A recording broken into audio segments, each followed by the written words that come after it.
Well, good morning. We're starting again with the commentary on the book of 2 Chronicles. We're up to chapter 16.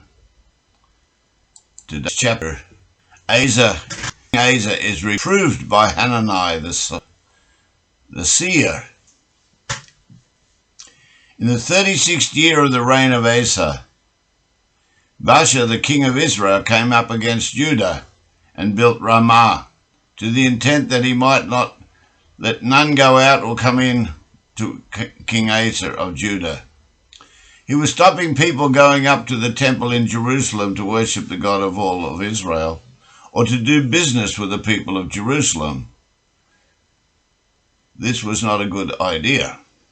Then Asa brought out silver and gold out of the treasures of the house of the Lord, and out of the king's house, and sent to Ben-Hadad, the king of Syria, that dwelt in Damascus, saying, There is a league between me and thee, as there was between my father and your father.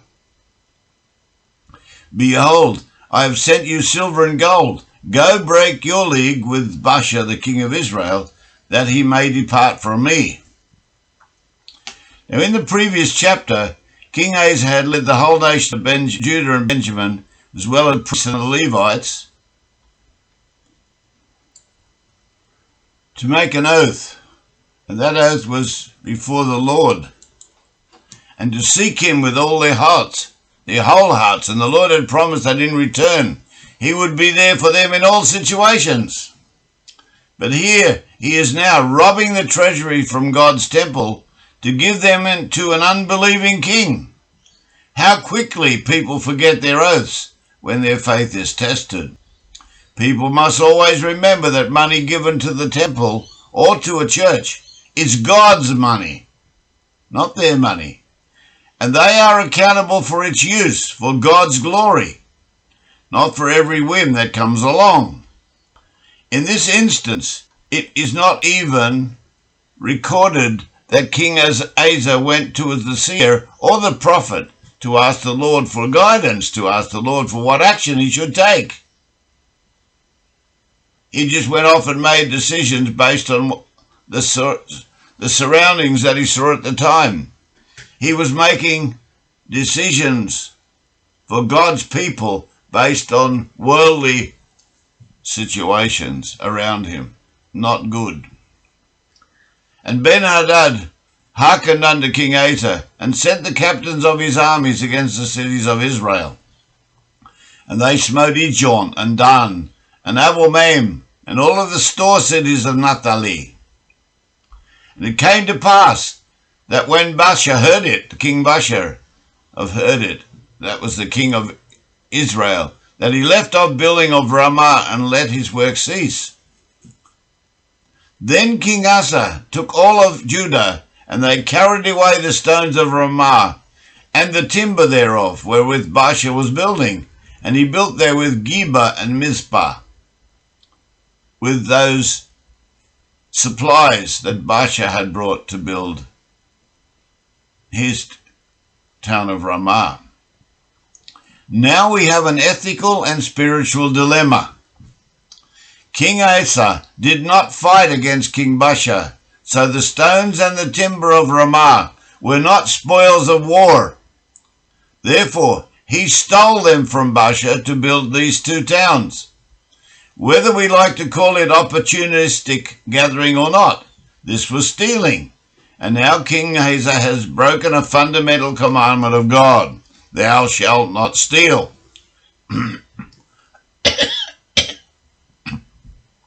So we have a conclusion and a promise. At that time Hananiah the seer came to Asa king of Judah, and said unto him, Because you have relied upon the king of Syria, and not relied upon the Lord thy God, therefore is the host of the king of Syria escaped out from under thy hand. He's now free to do whatever he wants. He's no longer your prisoner. He's no longer going to have to pay tribute to you. Verse 8, promise. Remember, when were not the Ethiopians and the Lubians a huge host, with very many chariots and horsemen? Yes, there was something like 1,000,000 people came up against them. Yet because you did rely upon the Lord, he delivered them into your hands. For the eyes of the Lord run to and fro throughout the whole earth, to show himself strong on behalf of them whose heart is perfect towards him.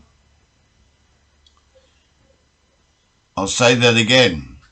For the eyes of the Lord run to and fro throughout the whole earth, to show himself strong on behalf of them whose heart is perfect towards him. Herein you have done foolishly.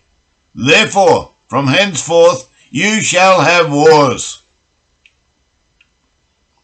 Because you put your trust in an earthly man instead of coming to me, the Lord God Almighty.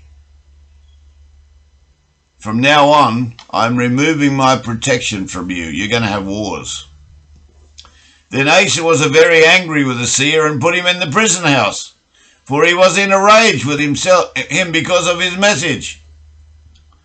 And Asa oppressed some of the people at the same time because of his anger. This is what happens when you don't like hearing the truth, and you allow Satan to come in and steal your peace. This is also why in today's society, many pastors do not like people who have the office of the prophet, because they may have a message from the Lord that they don't want to hear, because it usually means correction. And behold the acts of Asa, the first and the last, lo, they are written in the book of the kings of Judah and Israel. After that, King Ahaz's reign is going to take a downturn very smartly. God has said, right, you no longer trust in me, so I'm no longer going to allow you to be king of Judah. And Asa in the 39th year of his reign was diseased in his feet, until his disease was exceedingly great. Yet in his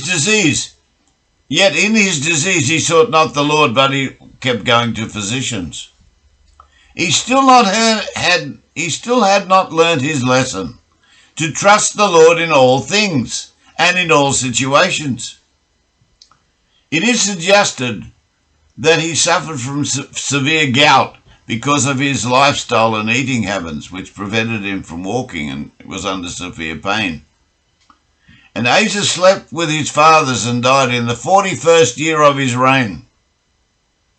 And they buried him in his own sepulchres, which he had made for himself in the city of David, and laid him in the bed which was filled with sweet odours and various kinds of spices prepared by the apothecaries' art. And they made a great burning celebration for him. And we start off in chapter 17. And Jehoshaphat his son reigned in his stead and strengthened himself against Israel. And that's what we look at in the next chapter.